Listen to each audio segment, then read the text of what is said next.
subscribe. Darling Radio, like and subscribe.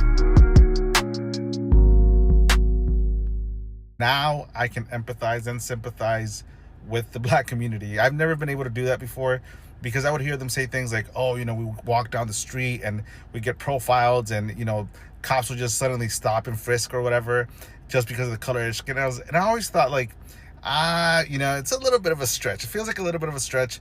That person must be doing something, right? And obviously I've never experienced that before. I've never felt that way before and stuff. And so I always thought like, ignorantly, by the way, on my part, thinking like, I think you guys are, because I'm brown, I've never felt that and stuff like that, I'm also a minority. But now, with us, it wasn't the cops. Cops aren't just randomly like, go and checking in the past. But now it's our turn, right? Now we feel it. Now we feel like, crap, can I just go down the street? Do I need my paper? It's like, why are you stopping me? I'm a U.S. citizen. We're not doing anything wrong. And now we're being persecuted. And so now I'm thinking like, crap, this is what the black community meant, and I kind of feel bad. Well, I feel bad because I never really could understand where they were coming from or where you guys were coming from. But I can assure you that now that it's here with us too, it's like, crap. I honestly, legitimately didn't think it was real. But it's real as hell. And it's obviously minority groups that are targeted and persecuted pretty much. And it's right now with us is because we're brown. You guys have had your turn when, cops were just in bigger cities, urban areas, stopping disproportionately, the black community and stuff. And I just want to say, like, I guess now I understand. I think moving forward, there's going to be a little bit more unity because we now can see where you guys are coming from. Well, at least I can, And so, yeah, guys, I just want to say sorry for being ignorant before, but I hope this unites all communities, not just minorities, and call out things for what they are, regardless of the race. Did y'all see this video I put up earlier? Speaking of LA, there's this Mexican dude. It was a Mexican dude. He made a TikTok video. And he was talking about how he used to dismiss black people's claims of racism. He was like, yes, man, when black people used to say there was racism, I would be like, nah. When black people said that the police were targeting them, I was like, oh, no, I don't believe it. You must have been doing something. And he was just going on and on how he always dismissed our claims of racism. Oh, we must have been doing something. Oh, we must be making it up. So he really dismissed it. So now he said, now my community is being targeted by ICE. And we're getting targeted. We walk down the street, they're asking for your papers. And I'm brown. So they're really targeting me and my community. So now I see. Now I've turned a new leaf. I see the light. I see. I'm sorry. I understand now. I'm not ignorant no more. And we must stand together. Now, oh, let's get together as a minority. Let's all join hands. Oh, I get it. Oh, I've been awakened now. So let's all stand in unity. Oh, man, listen. Listen, listen, listen. Don't be fooled by none of that. These people were not ignorant to racism. They were not ignorant to nothing. I want y'all to understand. Don't go for these con games these people are running now. Now that the block is hot for them, they're trying to act dumb. They're trying to rewrite history as if there was a misunderstanding and they just didn't know and they just needed more evidence. Let me tell you, let's be real. These people are exploitive. We ain't falling for that. Let's join together in unity. Nah, we still gonna be out here chilling. See, people like that, they benefited from anti-black racism until it backfired. All right? They weren't ignorant. They just consciously ignored our suffering because they believe them siding with whiteness and downplaying our struggles gave them upward social mobility. So they were all in on the anti-blackness. All right, they ain't ignorant. Let's stop that. Ain't nobody damn ignorant. Because a lot of these people targeting us were Hispanic cops too. So these people were cashing in on anti-blackness until the system turned on them. And that's not a coalition that they want to have. What they want FBA protection. They don't want unity. They need protection, ladies and gentlemen. Let's be very clear. When people run around at the last minute, when shit gets hot and they start talking about it, we need unity, black and brown, my brother. No, what you want is protection. You want that FBA muscle. You want that media savvy that we have. You want that social media savvy we have, that protest power that we have, so you can be defended by us because the block is hot. That's a transaction masking solidarity. That's not solidarity.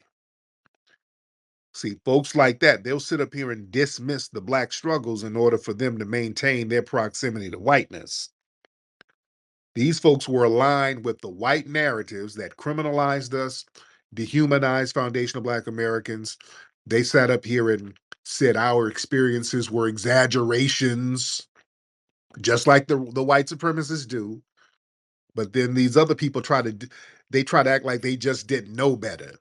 No, you knew better because you thought your anti-blackness would make you feel safer and closer to white.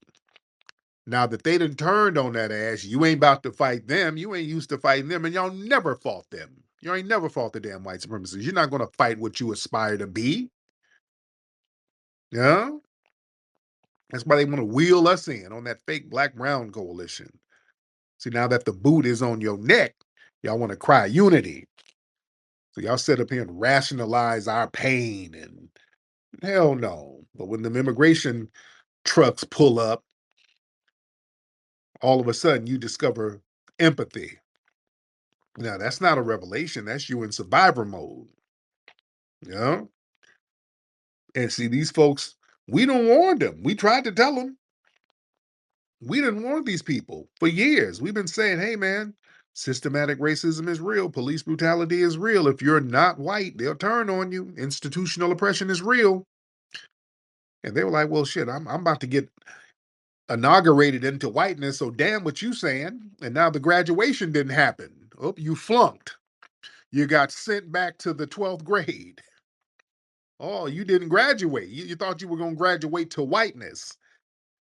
And they're like, nope, take your ass back to class. No. Your assimilation didn't happen like you needed it to happen. No, that graduate, you didn't get your cap and gown. So now you want to sit here and act like we brothers in the struggle. Nah, we cool. See, they thought oppression of us was going to be a shield for their group. See, a lot of these people, man, they're real comfortable just as long as we are the main targets. They ain't got no problem. They know that we get targeted, and you thought, okay, long as y'all keep the foot on their necks, we got immunity. So that's not a coalition. That's a buffer class behavior. You knew you were the buffer class. Please don't let people act dumb. Don't give them that out. I hate when people kind of give them an out. When people start, well, racism, a lot of people are just ignorant. They just don't know. We got to teach them about black struggle. Nah, they ain't teaching nobody shit. They know. I ain't about to teach you shit. Give me my money. Give me my compensation and sit your ass down to get out my face. I ain't teaching nobody nothing. Y'all know what it is. You know, these people never show up for our causes, but they want us to show up for them. Come on now, when it came to Trayvon Martin, I ain't forget. I've been out in these trenches for a minute. I remember everything. I remember who was riding and I remember who wasn't. And I know who wasn't riding ever were the Hispanic community as a collective. Them organizations, they didn't speak out against no George Zimmerman. To this day, they never spoke out against George Zimmerman killing our young brother like that. They never spoke out against Officer Yanez killing Philando Castile. Uh-uh. No, no, no. Some of those other Hispanic officers that was involved with the George Floyd thing, there was some Hispanic officers in that mix too. Now they want us to support their causes. No, that's a parasitic alliance. That ain't no damn coalition. We ain't doing that parasite shit. You dig? And they haven't disavowed the anti-blackness that shaped their views. You know? There's no evidence of them unlearning or challenging the anti-black bias that they have in their community like that. You know? Any coalition they build will continue to center black labor and ignore black needs. You know? So they try to collapse all oppression into a minority struggle. They ain't got the memo. We ain't doing minority right now. We're very, very lineage focused on everything.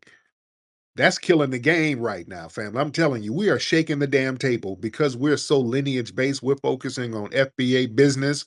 Folks don't know how to goddamn act out here right now. They're scrambling. You understand? They are scrambling like a mug right now. So now that all of this sudden empathy, it's performative, it's self-serving, it's not about justice. This is about fear. They're not fighting to end all oppression. See, when we fight, foundational Black Americans, we're fighting for everybody. We're like, nobody should be discriminated against. See, this dude, and others, they're just begging for help because his illusion of safety that's been shattered. So that they don't want equality. They just want relief from consequences. That's not no real coalition. See, we, foundational Black Americans, we would get out here and stomp for issues that really didn't benefit us at all, like immigration. We were stomping for that. Like, hey, make that shit equal. Don't have racial quotas on immigration, make it equal. Let everybody over here. Black folks, let everybody. We were doing stuff like that. We made sure that it was equal all across the board. You see. And then people come in and try to exploit that. And we're calling everything out. We ain't being exploited by nobody. We're not going to be exploited by the Hispanic community. We ain't going to be exploited by the African and the Caribbean community, no matter how much they cry, kick, and scream now that they're being checked. They're running around here. Oh, you niggas hate. Why do you hate Africa so much? Y'all can save that bullshit. That little Jedi mind trick.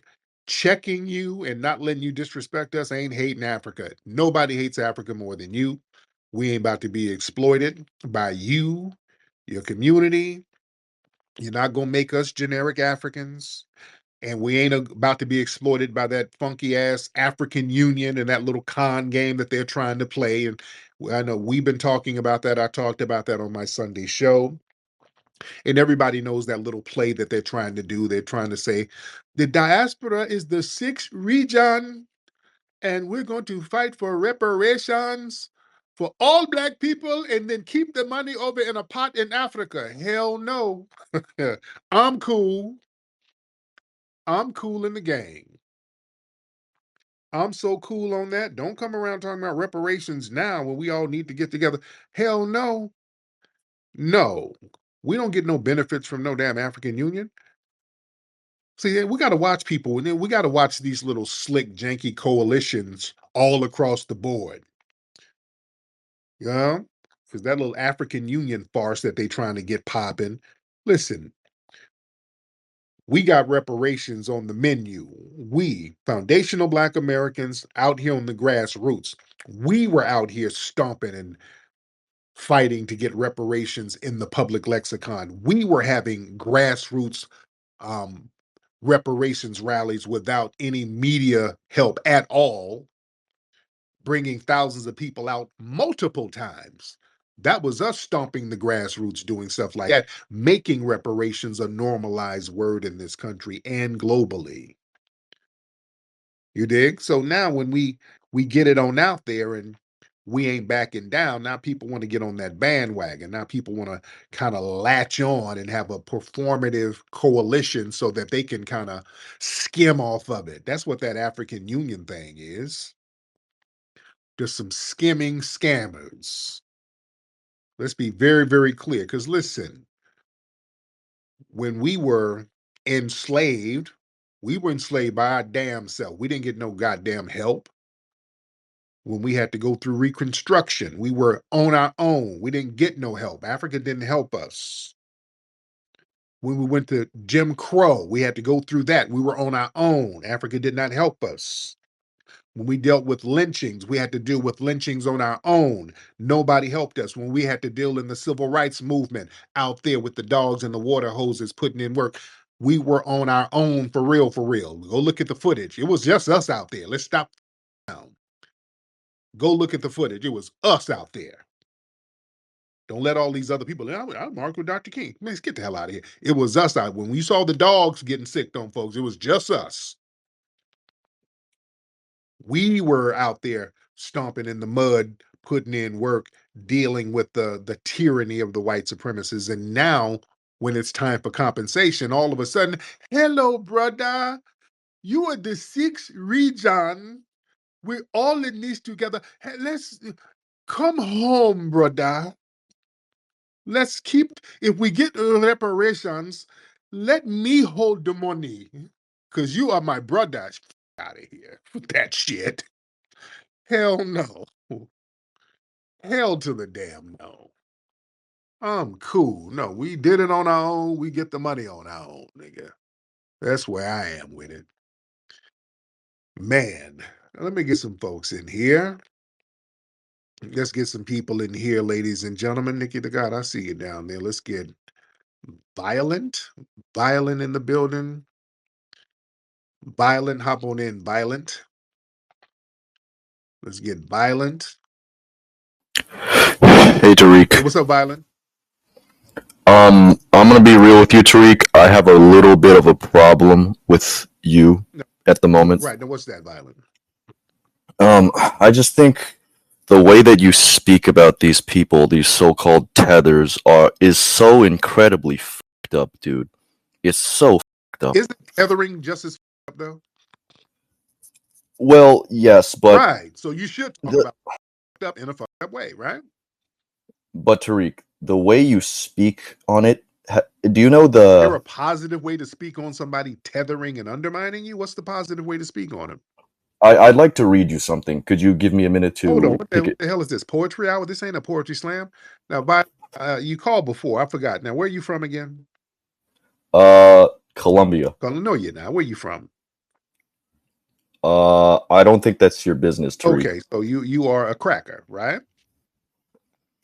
I guess you could say that, yes. There you go. But are you a cracker from Europe, or are you a cracker with jalapenos on it? What kind of cracker are you? The slightly tan kind, I guess. Okay, Middle Eastern cracker with a little hummus on the cracker. What's on the cracker? I need to know. Man, there's, I guess there's is there hummus on. mayonnaise, avocado? Is there hummus? What's on the cracker, man? Tell me. Come on, Violent. What's on the cracker? Okay, if you have to know, I am Persian. Persian. There you go. Say that. It's okay. It's okay. You're from Iran? Yes. Okay. Well, my family was from Iran. There you go. So there's a little baklava on that cracker. There, yes. you mind. Okay. Okay. Tariq. Yes. Can I ask you a question? Yes. What is the question? Do you know about the Rwandan genocide? Yes, I do. Yes, the Tutsis, Hutus. Yeah, I know about it. Yeah, the Hutus and the Tutsis. Do you know that during the Rwandan genocide, Hutu Power Radio would broadcast speeches talking about how these people are cockroaches and how they're filth and we must get rid of them in the country? You know about that? Yeah, that's horrible. Yes. Don't you think that's something you're kind of doing with these Twitter spaces? Like you're calling them musty, you're calling them big foreheads, you're othering them as savage and alien. That's sort of like what you're doing. It's not dehuman. I'm calling them cockroaches. Well, yes, but intent matters. It doesn't matter if you intend to do it. There's someone that could take it that way. Now, do you think? Now, let's look at that because you make up a good point about propaganda. Now, do you think people coming over here who are non-FBA, getting in political positions, undermining the native people, do you think that's like the Rwanda genocide to a certain? In what sense do you mean? You propaganda. You come over and you deliberately undermine the native people in favor of that immigrant group, and you divert all of the resources to immigrant groups away from the native population. And the population is being deprived of resources while the immigrant groups are getting economically uplifted off the backs of the native population. And these immigrant groups are using propaganda mechanisms like the Shade Room, immigrant gossip, immigrant owned, Madame Noir, immigrant owned, to denigrate society. Do you think that's like the Rwandan genocide, like you described? Yes, I can see your point with that, Tariq, but you have to keep in mind you have a bigger Go there. Who's really doing the up shit? Right? Because we got a right to say, hey, enough is enough. Right? Yes, you do have the right, Tariq, but again, you have a bigger platform than them. So if anyone's doing harmful stuff, you're going to be the target of that. Because some of these people got their love in hip hop, all of this stuff. These are immigrants who run these shows, and this is the propaganda that they put out on us. The love in hip hops and the ratchetness, the world star hip hop. That was an immigrant putting these negative images of black people in America out there to the world with numbers, and they've been doing this stuff for years. So that would be more dangerous propaganda of dehumanizing. I don't do that. I stop people from doing it. I call them out, and we have a right to call them out for trying to dehumanize us and misrepresent us when they're not of our culture. You make a good point. I will say that both, well, okay, well, maybe you don't think so, but I would say both parties are sort of at fault in this situation. No, I'm on my homeland. This is my homeland. And when folks come over here to somebody else's spot and show disrespect, they are in error. They are indeed in error. We don't owe nobody anything, and we can protect our community from hostile, colonizing mindset people. And that comes from everybody. That goes for everybody. And that's what we're doing. We're just not going to let people come over here and practice outside. So that's a real problem. But Yeah, but Tariq, when you say someone has a big forehead, right. And yes, that's what you're just saying the same thing over and over. Yes, mothers have big foreheads. That's a reality. If you got a big forehead, damn it, you got a big forehead. All right, that's not othering. That's just 2020 vision. There's some people who got big foreheads, and we can recognize that they're not us. That's not a bad thing. I saw a video earlier. This dude sitting up here with a do-rag. He got a do-rag on talking about, I'm Nigerian. Why do y'all hate looking African? We all look the same. Why y'all black Americans, y'all just hate looking at you come from us. We're the same people. Why do y'all hate looking African? You're African. No, dude. He's sitting here with a damn do-rag covering up his hairline. We can see you. It's okay. Let me hold your hand, people. You non-FBAs, let me hold your hand and talk to you for a minute. It's 2025. If you're walking around outside with a do-rag, that's something that's played out, first of all. It's out of style. And a lot of you wear them do-rags to cover up them hairlines and foreheads because you try to blend in. And we notice. We can see you. And it's okay. That's not to denigrate you when we see you. Hey, brother, what part of Africa you from? What nigga? What is this shit? What is what? Why are you offended? You hit me. No, I can see you. It's okay. Just because we can recognize you're not a foundational Black American, that don't equal hate. What the is wrong with y'all? These people out of their damn minds. We know what we look like, and we know what you look like. It's fine. Y'all think y'all be blending in like you do. Look, did y'all see this woman? What is her name? God damn it. She's like the head of she's like some DNC something. Somebody they got from the DNC. What's her title? hold on, let me look this up real quick. Because we saw a video of her and we put the video up, and a lot of people are questioning some stuff. Hold on, let me see what this woman's name is. Let me see if I can find it real quick while I'm talking. But she is let me tell y'all what the title is of this woman. Hold on. Let me see. Her name is, hold on. Uh Come on, where's this thing? Where's this thing? I hate when I can't find something at the last minute. What's this woman's name? Y'all bear with me one second. I'm trying to look it up on my feed. Oh, here it is. Okay, here it is. Her name is Fatima Hayward. She's the president of the Young Democrats of America. So they wheel her out. So the DNC is introducing her, and they're being very vague about her background, but her name is Fatima Hayward, and she just, the vibe is non-FBA.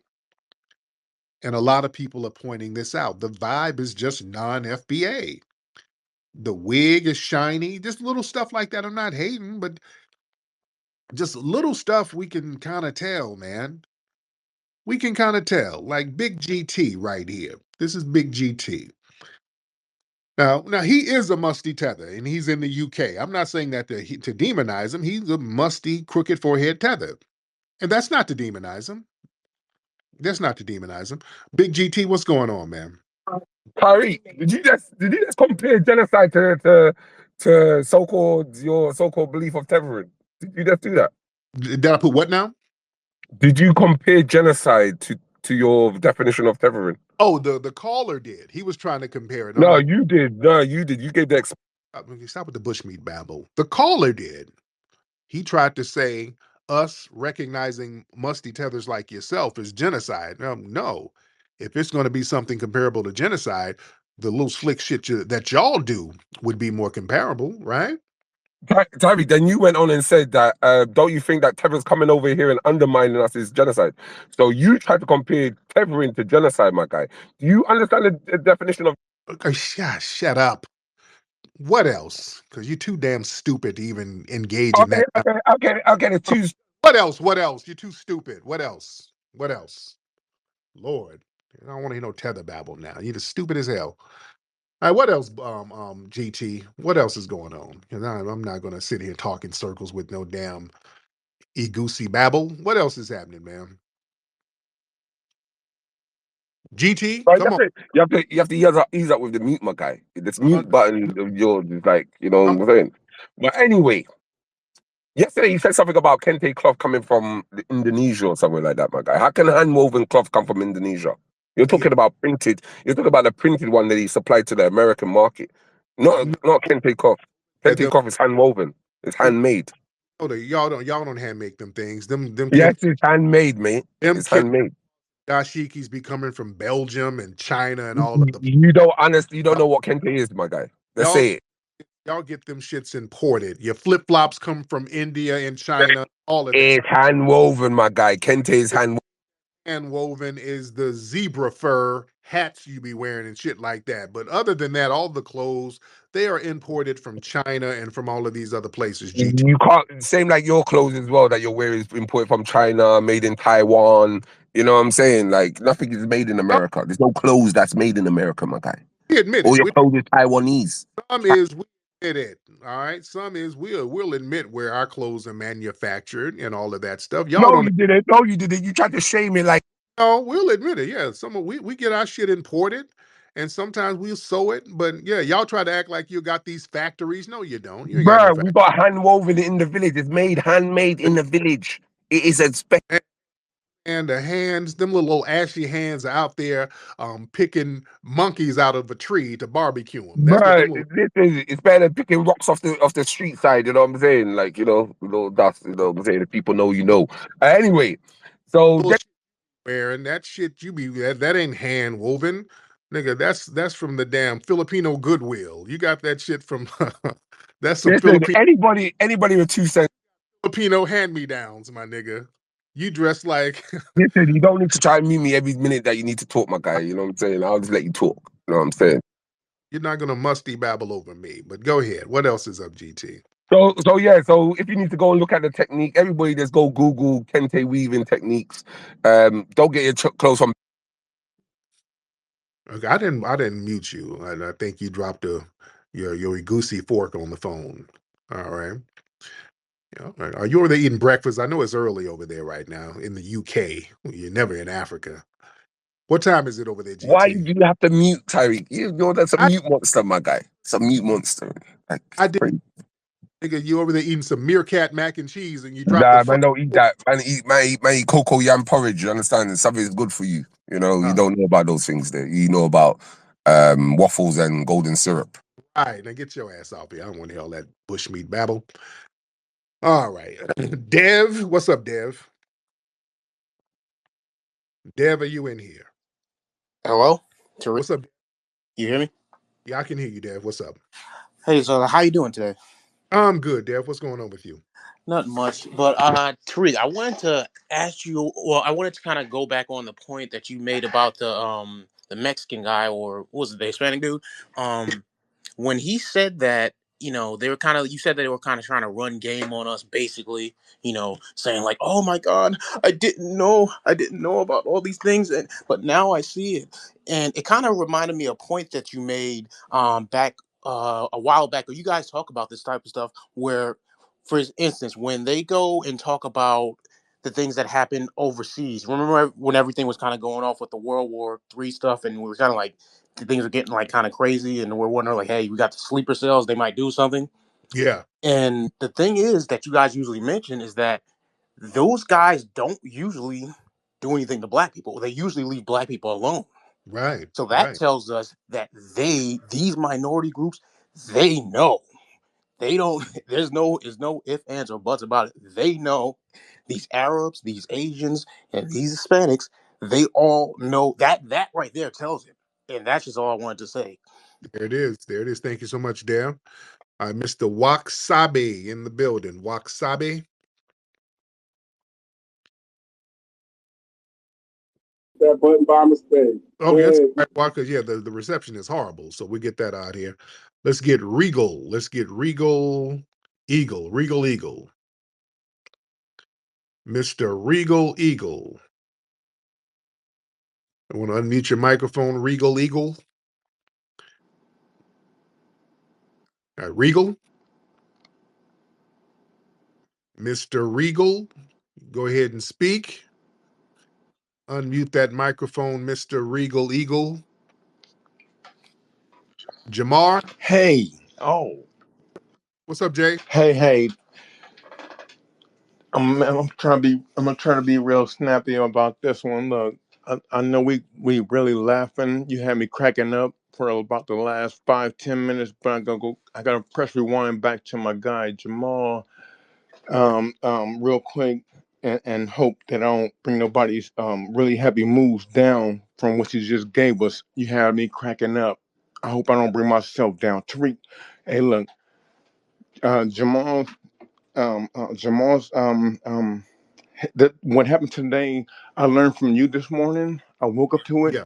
and the notification. I just want to say two things, Tariq. Two things. One, the notification came from you this morning. And two, I want to give you your flowers, dude. You know what I'm saying? Your flowers, dude. Jamal was a man. I don't want to. We can't. I don't have the time to get into how awesome he was, but Yeah. you the same, dude. I mean, I don't guess the same, but I feel what that you I feel what you know what I mean. Hey, so crowd, everybody that's listening, except the haters, they can go on and do whatever they was doing or whatever they had going before this. But now, hey, man, I'm glad to be able to spit my voice to be able to give your flowers, dude. Hey, Thank you, man. I appreciate you, brother. When there is stank on the streets, there's only one man who will bring the heat.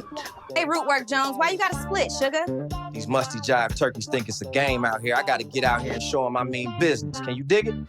None of these smelly suckers can relax, because Rootwork Jones is back. Is the return of Dolomust, the Sultan of Stank. His mission? To turn Harlem into a musty mecca.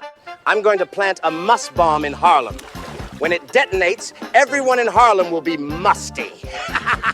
Rootwork Jones has to shake up the block. He has a limited time before the bomb drops. Word on the street is Dolomus's men planted a bomb in a Cadillac in Harlem. Thanks, Mama. Can Rootwork Jones find the bomb before it explodes? Where is the Cadillac with the must bomb, sucker? Or will the city go into musty mode? It's a couple blocks over that way. Rootwork Jones is behind the wheel, socking stanky suckers all in their grills.